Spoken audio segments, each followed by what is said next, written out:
जो मैंने भी टिकट के वाले से बात की ना, आमना को फायदा हो सकता है। आमना हयात जो कि जनाब सैलून ओनर भी हैं, एंटरप्रेन्योर भी हैं और इस वक्त पाकिस्तान में मौजूद भी नहीं है, तो आमना वैसे हो सकता है कि कभी ये बिजनेस क्लास पे ये टैक्स जो खत्म हुआ है तो अब वापस की अच्छी टिकट लेके बिजनेस क्लास पे आ सकती हैं। वैसे मुझे तो बताएं, लगता है कि इकोनॉमी क्लास का टैक्स इनको कम करना चाहिए था, क्योंकि इकोनॉमी ज्यादा फुल होती है एग्जैक्टली प्लेन में।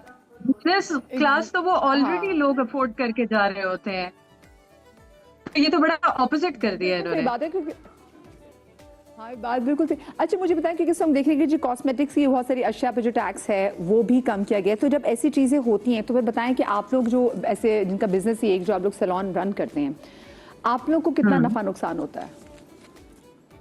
देखिए, ओवरऑल जनरली तो टैक्सेस जब एक ऑर्गेनाइजेशन पे लगते हैं, एक रजिस्टर्ड बिजनेस पे लगते हैं, तो हमें ऑलरेडी बहुत ज्यादा एक प्रेशर होता है to pay our taxes and then keep afloat. अब उसमें क्या है कि फिलहाल हम एक शेडो इकोनॉमी में हैं, जहां पर बहुत सारे अनडॉक्यूमेंटेड बिजनेसेस हैं जो अंडर द रडार रहते हैं। अब जहां जहां बिजनेसेस जो कि टैक्स दे रहे हैं, अब टैक्स इंक्रीज करते हैं तो हमें ज्यादा निचोड़ देते हैं, जिसकी वजह से हमें अपनी प्राइसेस पुश करनी पड़ती हैं। तो एक ये विशियस साइकिल है। इसमें जब हम पुश करेंगे तो हमारी सेल कम होगी तो ऑब्वियसली बिजनेस कैसे अफ्लोट रहेगा। तो आई फील कि यहाँ बहुत सारे पर लोगों को ऐसा होता है, वो कहते हैं अगर आप कैश में देंगे तो उस पर कम पैसे हैं। और मैं बहुत सारे सैलून्स में ऐसे जाती हूँ, कराची के बड़े बड़े सैलून्स में जाती हूँ, कि जब आप उनसे क्या, वो कहते हैं सॉरी जी हमारा कार्ड की मशीन काम नहीं करी, और ये कार्ड की मशीन तो अजल से अब तक ख़राब है उनकी, और वो कहते हैं हम कैश में डील करते हैं। तो फिर आपको लगता है कि यहाँ पे भी चीज़ों को थोड़ा सा डॉक्यूमेंट होने की ज़रूरत है? मैं तो कहती हूँ बहुत ज्यादा बिजनेसेस को जो कि अनडॉक्यूमेंटेड है उनके पीछे जाना चाहिए, ना कि जो ऑलरेडी हम जैसे लोग टैक्सेस दे रहे हैं और हमें स्क्वीज आउट कर देते हैं।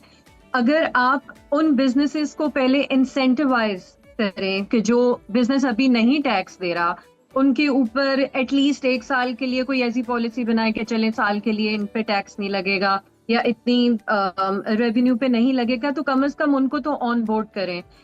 जब ऐसे बिजनेसेस ऑन बोर्ड होंगे तो एक फेयर सिस्टम बनेगा टू पे आउट टैक्सेस, जिससे इकोनॉमी भी थोड़ी स्टेबल रहेगी। आप हर साल टैक्स इंक्रीज करके चंद बिजनेसेस से ही आप पैसे बना रहे हैं तो बड़ा मुश्किल हो जाता है। जो पैसे आप एक्सपेंशन और ग्रोथ की तरफ रखना चाह रहे हैं, रिसर्च एंड डेवलपमेंट में रखना चाह रहे हैं, तो वो तो आप सिर्फ बिजनेस को चलाने में लगा देंगे। अब तो बहुत ज्यादा इफेक्ट आता है ये ओवरहेड्स पे। और it's not only just one tax, एक सेल्स टैक्स नहीं होता। अगर आप कराची में बिजनेस रन कर रहे हैं तो आप सीबीसी को भी टैक्स दे रहे हैं, आप अपना बाहर बोर्ड लगाने का भी टैक्स दे रहे हैं, आप अगर डीएचए में ऑपरेट करते हैं तो आप डीएचए को भी टैक्स दे रहे हैं। ये 2-3 किस्म के टैक्सेस तो हर महीने बहुत ज्यादा लग जाते हैं। और फिर जो हमारी बिजनेस ट्रांजैक्शन है फॉर अ बिजनेस, हम लोग चेक्स इशू करते हैं। अब लेटली मैंने नोटिस किया है कि चेक क्लियरेंस पे भी टैक्सेस आ रहे हैं 1%, जो मैंने अभी अपनी स्टेटमेंट में देखा है। कि आप as a business owner obviously आप एक रेंट का चेक निकालते हो, या आप जो भी आपके रिकरिंग एक्सपेंसेस होते हैं आपके चेक्स गए होते हैं, सो उसमें भी टैक्स लग रहा है। तो इतने ज्यादा टैक्स लग रहे हैं तो बिजनेस कैसे सरवाइव करें? अच्छा साथ में मुझे लेकिन अभी बताएं, जैसे कॉस्मेटिक्स और ब्यूटी प्रोडक्ट्स के बाद हिस्सों में जो रिलीफ मिला है, तो अभी जो आप अपने साल का बनाएंगी लोगों को बता दें, आप प्राइसेस कुछ कम करेंगी? प्राइसेस वैसे मदिया, अगर मैं पर्सनली बताऊं तो मैंने तो पिछले 5 साल से इंक्रीज नहीं की है। हम उन्हीं प्राइसेस पे चल रहे हैं डिस्पाइट जो भी इकोनॉमी में हुआ। हमारी कोशिश यही होती है कि हम प्राइसेस को उतना ही रखें ताकि कस्टमर का फ्लो खराब ना हो। अब कस्टमर का फ्लो खराब होगा, it's very basic economic rule. मैं प्राइस इंक्रीज करूंगी, जहाँ 10 कस्टमर आ रहे हैं वहां 5 आएंगे, मेरा रेवेन्यू तो सेम ही रहेगा ना। तो इट्स बेटर कि मेरा फुटफॉल ठीक रहे, तो I do not really increase my prices. सही, ठीक है, थैंक यू सो मच जी। आमना हयात हमारे साथ मौजूद थी और उस वक्त न्यूयॉर्क में आपको पता है कि रात के तकरीबन 1:30-2 बज रहे हैं, बावजूद सबसे बात कर ली। थैंक यू आमना। देखिए बड़ा ज़रूरी है, आपको लगता है कि वैसे जो कुछ लोगों को इतनी सब्सिडी होनी चाहिए कि अगर कोई अपना नया बिजनेस का आगाज़ करना चाह रहा है तो एटलीस्ट उसको साल दिया जाए कि साल उस पर, जैसे एक खातून है वो कहे जी मैं एक छोटे से अपने फलाने खाने का बिज़नेस शुरू करना चाहती हूँ, तो मुझे, और उसमें इसको लॉस भी हो सकता है, ठीक है, उसको एक साल ये विंडो दे दें कि चलिए इस एक साल में इस पर कम से कम टैक्स लगाएं। मैं ये तो बात नहीं करी कि टैक्स ही नहीं लगाएं, लेकिन कम से कम टैक्स लगाएं। नहीं, ये तो जाहिर है, देखिए ये डिपेंड खड़ी हो जाए अपने देखो पाँव में। मदिया, ये डिपेंड करता है सर्कमस्टांसेस के ऊपर ना, आपकी इकोनॉमी में कितनी विड्थ है ये देखना पड़ेगा, और है मौजूद। ऐसा नहीं है कि वो बिल्कुल इमाम साहब की बात किसी इस मामले में किसी हद तक ठीक है कि सब कुछ ही बुरा नहीं है, बट मौजूद है। आपको पता है कि ऑनलाइन बिजनेसेस हजारहा होममेड लोग खाने बेच रहे हैं, समीना जी भी जानती होंगी, और अच्छा बिजनेस लड़कियां, खवातीन, अंडर प्रिविलेज लोग कमा रहे हैं, ठीक है। बट मैं थोड़ी सी इससे थोड़ा सा हट के बात करना चाह रही हूँ, जो आमना भी बात करी थी। देखो, इस सिस्टम में या इस सोसाइटी में ऐसे लोग मौजूद हैं, बिलियनियर डिजाइनर है, एक जोड़ा 50 लाख का बेच रहे हैं, नाम डिजाइनर के ले लेंगे, हर डिजाइनर्स हैं, आपने उनको रजिस्टर नहीं किया। आपने जब उधर लीश किया तो उन्होंने कहा सर हेलो, आपने तो हमें कभी बताया नहीं था ऐसे कि ऐसे टैक्स देना होगा, हमने इतना कमाते हैं हम। वो जिनको टैक्स देना चाहिए वो टैक्स नहीं देते। एस्थेटिशियन, डॉक्टर्स की भी बात कर रहे थे। वो नहीं, वो फिर वो जो टैक्स वाले पैसे ना वो दूसरी जगहों पे दे रहे होते हैं चीजें अपना दबाने के लिए, पर वो टैक्स से बड़ा चंक है वो। देखो, टैक्स चोरी के जो तरीके ना वो भी बाबू सिखाता है, जो सर के दोस्त होंगे बहुत सारे जो सिखाते हैं एफबीआर वाले कि आपको, मैं आपको मजाक नहीं कर रही मदिया जी, आप जाके आप अपना टैक्स ना चुराने की बात पूछे किसी से कि यार मैं इतना पैसा कमाती हूँ कि टैक्स चोरी कैसे करेंगे। 1,165 फॉर्मूले ना पता चले, मैं अपना नाम बदल दूंगी। सना हमारे तो ऑलरेडी कट जाते हैं, हमने टैक्स कंसल्टेंट बताएगा। एक मैं ब्रेक पे जाने से पहले से बात कह दूं, हमारे तो ऑलरेडी टैक्स कट जाते हैं, हमने क्या टैक्स चोरी करना। छोटी सी ब्रेक के बाद हमारे तो हम ही अलग है।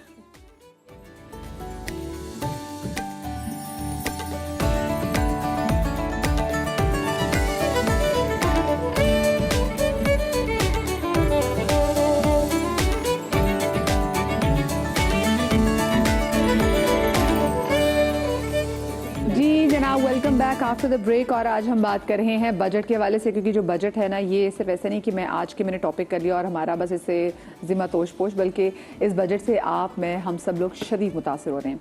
अच्छा, बजट में कुछ चीज़ें ऐसी भी नज़र आ रही है वो जिससे ये पता चल रहा है कि जो अमीर बंदा है ना उसको मज़ा आ गया बजट का। बिल्कुल ऐसी है।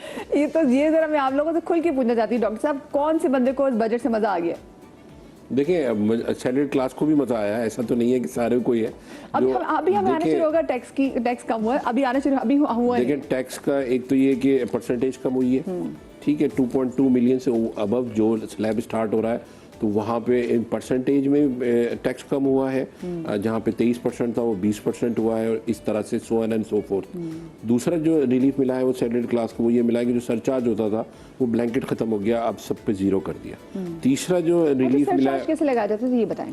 सरचार्ज ये होता है कि वो उस पर 20 लाख से ऊपर के उस पर सरचार्ज पे फिक्स होता था, फिर वो प्रोपोर्शनली बढ़ता था, तो वो उसको उन्होंने खत्म, the more you earn the more you पे वाला उस फॉर्मूले पे था, मगर उसको खत्म कर दिया। तीसरा रिलीफ जो मिला है आम आदमी को वो मिला है प्रॉपर्टी की जो खरीदो फरोख्त है उस पे, जो अब बायर और सेलर को। पहले प्रॉपर्टी खरीद तो नहीं, लोग खरीदते हैं, ऐसे तो नहीं है कि वही इलीट की बात हो रही है। मैं इलीट नहीं, जो उसपे पांच आम आदमी के पास आज के दौर में घर बनाने का कोई, देखिए फ्लैट्स की बुकिंग हो रही है, इतने सारे प्रोजेक्ट्स आ रहे हैं, बैठते हैं इमाम साहब, पता नहीं कौन से, देखिए टीवी पे चल रहे होते हैं ना लोग, 4 लाख का फ्लैट है, 5 लाख का, यहाँ पे कराची में लोगों को किराए का घर नहीं मिल रहा, आप लोगों को घर खरीदवा रहे हैं। नहीं, इतनी बुरे हालात नहीं है जितना आप पोस्ट कर रहे हैं, ऐसा नहीं है। वो रिलीफ आपको मिला है, बाइंग परचेजिंग का आपका खत्म हुआ है, फिर आपका जो है वो कैपिटल टैक्स गेन वो कम हुआ है, तो चीज़ें तो की हैं उन्होंने, ऐसा तो नहीं है। फिर आपकी जो है ये जैसे खवातीन का आपने बताया है वो उसमें बिल्कुल ब्लैंकेट, वो तो इस तरह का आइटम है कि जो हर घर में इस्तेमाल होता है, तो वो अक्रॉस 18% कम होना आपको फिर वो उसका आपका जो है स्नोबॉल इफेक्ट होगा, वो फैलेगा उसका, तो वो वहाँ पे चीज़ें कम हुई हैं।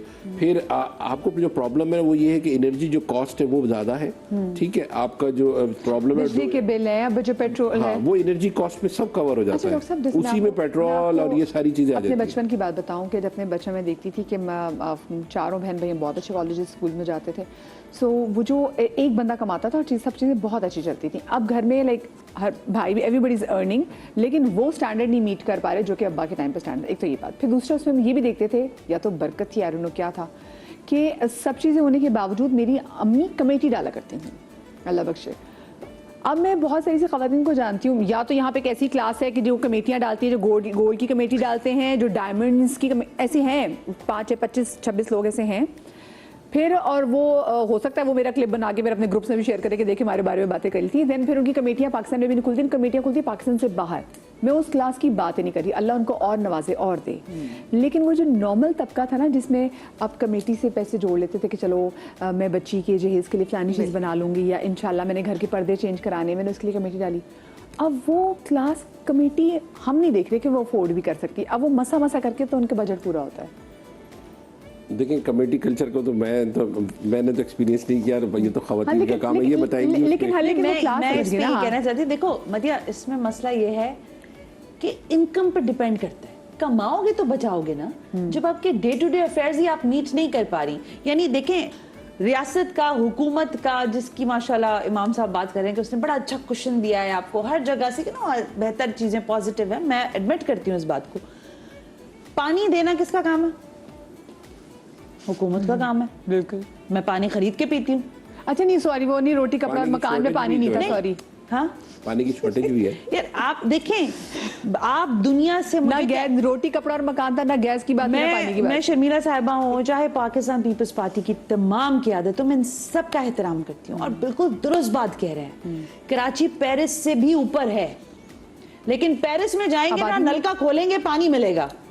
मेरे घर में नहीं, किसी के भी घर में पानी गैलन से आता है, नलके से नहीं आता। मैं नहीं पी सकती, वो इतना कंटामिनेटेड वाटर है। हम सबील से पानी पीते थे जब, जैसे सबील अभी जुलूस कोई में बोलता गुजरते भी थे है। तो सबील खोली और अभी पानी सबीलों के हाथ दिन से आते पिया हैं। आपके अभी घर में। सर सबीलों अभी के- सबीलों के दिन आते हैं, हम कहते थे यार ठंडा पानी इधर मिलेगा, शरबत। अब डर के मैं पीती नहीं हूँ कि पता नहीं पानी बेचारा है कैसा ही होगा, किसने बना ही लिया होगा। हाँ। आप बात कर रहे हो कमेटी की, मैं बात कर रही हूँ कमाने की। आप कह रही हैं सना 4 लोग कमाते हैं लेकिन हम स्टैंडर्ड मीट नहीं कर पा रहे। व्हाई? अब आज आप हम बैठे हैं, अभी एसी चल रहा है, सुकून है।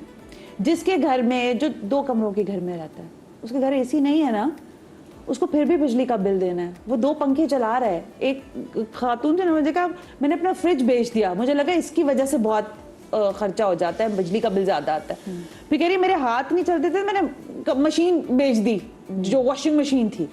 सो देखो, कमाने के रिसोर्स बढ़ाने से कुछ नहीं हुआ। इनकम की जो पूल है वो उतना स्टैंडर्डाइज नहीं है। एक घर में अगर 3 लोग कमा रहे हैं तो वो 1 लाख रुपया फॉर एग्जांपल बना रहे हैं। अगर 1 लाख रुपया बना रहे हैं तो उसका डिस्ट्रीब्यूशन देखिए। अगर वहां 3 बच्चे पढ़ रहे हैं तो कम से कम मरे से मरे यार 5,000 रुपए उनकी फी जाती होगी। वो खाते भी तो होंगे ना, बिल्कुल। वो घर उनका अपना जाती नहीं बच्चों है। ने स्कूल जाना है, बच्चों की और वैन अच्छी बात के, ये कि बच्चों जो की मिनिमम वेज है जो 43,000 थी वो 10,000 बढ़ा के 53 कर दी है। अब कोई भी जो डोमेस्टिक हेल्प भी अगर रखनी है तो वो 53,000 की है इस दफा। 10,000 ब्लैंकेट बढ़ाए मिनिमम वेज में, ये बहुत अच्छी बात है इमाम साहब, मैं आपको लेकिन यही कह रही हूँ। 43 से 53 की लेकिन आप मेरी सैलरी क्या हम बढ़ाएंगे तो पैसे- मैं अपने डोमेस्टिक की कैसे कैसे सैलरी बढ़ाऊंगी? कैसे बढ़ाऊंगी? हाउ बढ़ाऊंगी? You can people, I mean कोई मैच नहीं है। You people are disbalancing this. देखिए प्राइवेट सेक्टर में तो 25-25 हज़ार पे नौकरी लग रही है। फैक्ट्रीज में तो दिया जा सकता है ना, जहाँ पे लेबर होते हैं। हाँ, agree on that point. Factory level पर फैक्ट्री में तो दिया बिल्कुल जा होना सकता है ना। चाहिए और इन्फोर्समेंट होनी लेकिन मुझे ये चाहिए। बताएं, और चलिए 8 देखिए, आवर्स लेकिन- बिल्कुल होनी चाहिए। 8 आवर्स का काम। ये तो डॉक्टर इन्फोर्समेंट है। डॉक्टर साहब, इसमें तो फिर 100% EOBI में agree उसकी करती हूँ। रजिस्ट्रेशन हो, बिल्कुल agree सोशल करती हूँ। सिक्योरिटी में हो उसकी हम ये देख लें बिल्कुल कि जी agree 8 अगर अब स्पेसिफिक जगह सैलरी वगैरह की बात भी करें, यहाँ से MBA करके मास्टर्स करके भी जो बच्चे जहाँ जॉब वगैरह कर रहे होते हैं, इदारों में भी काम कर रहे होते हैं, उनकी तो नौकरी 25-30 से शुरू होती है अभी भी। और वो बहुत से अक्सर लोग कह रहे होते हैं नौकरों की तनख्वाहें सुन के कि हम यही कर लेते काम। असल में हमने बहुत बड़े- ही अजीब व गरीब बात हो गई है। क्या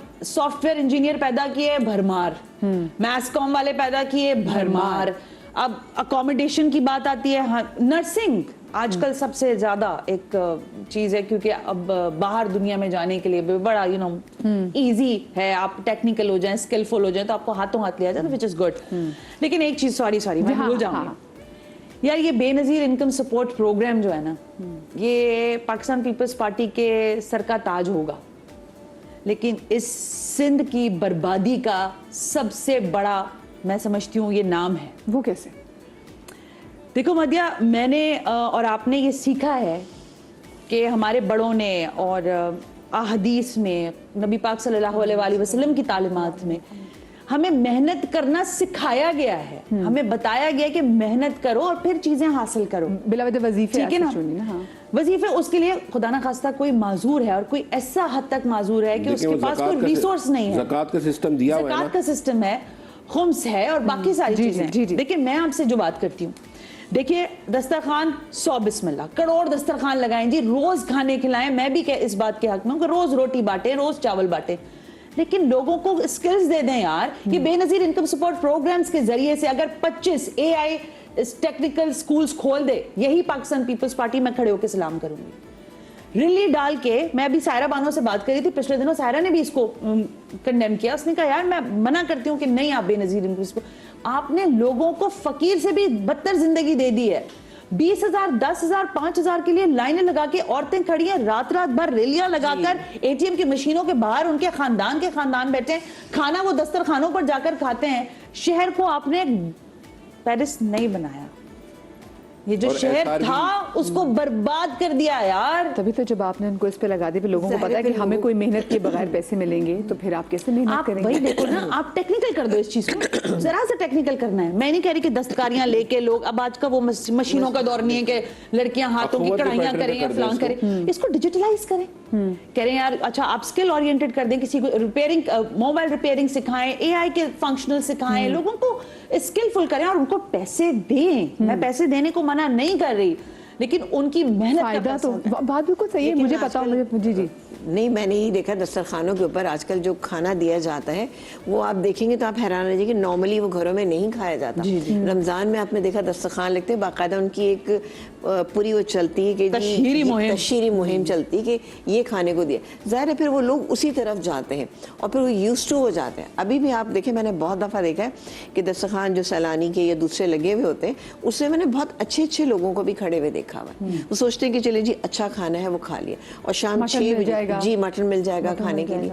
तो ये चीज है ना सही नहीं है हमारे माशरे के लिए, मैं खुदा ना खास्ता मांगने पे मजबूर कर, मैं खिलाफ नहीं हूँ, बहुत अच्छा काम कर रहे हैं। वैसे अलकस है, हम लोग कौम है, अगर आप हमें ऐसे देते रहेंगे ना तो हम तो कहेंगे हम घर बैठ के खाएंगे। जैसे अब अमरीकियों को देख लें, जब सारा कोविड के टाइम में जब वो घर बैठ के करना शुरू किया, वो नहीं काम कर रहे, उनके बूढ़े निकल के काम कर रहे हैं। आपको 80 साल के बाबे बाबियां नजर आ जाएंगी, यूथ काम नहीं कर रही। बेसिकली आपने देखे हैं, जब आप इतनी फ्रजाइल इकोनॉमी को डिस्कस करते हैं और आप कहते हैं कि आपके अंदर विट मौजूद नहीं है, आपने चीजें खत्म, तो आप अपने स्ट्रक्चर को चेंज करने की कोशिश करें, न्यू आइडियाज लाएं। हम तो सिर्फ कह सकते हैं एज एन कॉमन पीपल, हम आपको बता सकते हैं कि लोगों को शायद अगर आप इस तरह करेंगे तो हुकूमतें, रियासतें मजबूत होंगी। जिस पानी को आज मैं तरस रही हूँ, जिस बिजली के महंगे दामों की बात हो रही है, जिस सैलरी क्लास के ऊपर बर्डन की मैं बात कर रही हूँ, वो डिस्ट्रीब्यूट हो जाएगा ना। प्लस ये कि एजुकेशन पे जो सिंध ने सर्विस टैक्स लगा दिया है, तो वो भी तो आप देखें ना, एजुकेशन की हम बात करते हैं तो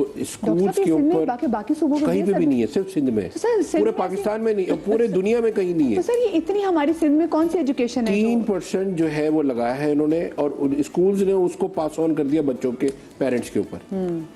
हर चीज पे इन्होंने रेवेन्यू टैक्स। अब जो IT का हम बात करें, कराची हब है, सारे हेडक्वार्टर्स इस्लामाबाद में, चूंकि वहाँ पे जो इस्लामाबाद ICT जिसको कहते हैं वो FBR के अंडर में, उन्होंने सेल्स टैक्स इस पे 0 कर दिया, तो सारी उड़ के उधर चली गई। लाहौर ने 3% किया, ये 18% लेते हैं। तो कैसे फिर ये देना इमाम साहब, मैं तो SRB झगड़ा हो जाता है इस बात पे। बस पूरे मुल्क की जमीन की कीमत एक जगह और कराची की जमीन की कीमत, अब सिर्फ कराची के लोग जो है ना, पूरे मुल्क में किराए के मकानों की कीमत एक जगह, कराची के किराए के मकानों की कीमत एक जगह। सर्विस टैक्स जो है हर चीज पे लगा दिया इन्होंने। और भाई ना आपको पानी मिले ना आपको गैस मिली, वो सूरत हाल तो एक तरफ। लेकिन देखिए मैं फिर से बात करना चाहेंगे, हम बजट को आज डिस्कस करने का मकसद ये था कि आप लोगों को पता होना चाहिए कि एग्जैक्टली बजट में है क्या। हमने बहुत बहुत आसान अल्फाज में आपको बताने की कोशिश की। हम किसी पर्टिकुलर इदारे को, किसी ऑर्गेनाइजेशन को हम टारगेट नहीं कर रहे, लेकिन फिर जहाँ बात हक की होती है तो वो बहुत ज़रूरी है आपको पहुँचाई जाए। बहुत सारी चीज़ें आपके साथ रेफरेंस के तौर पर भी शेयर की जाती हैं। Again I am saying that I am not targeting anyone, we are not targeting anyone,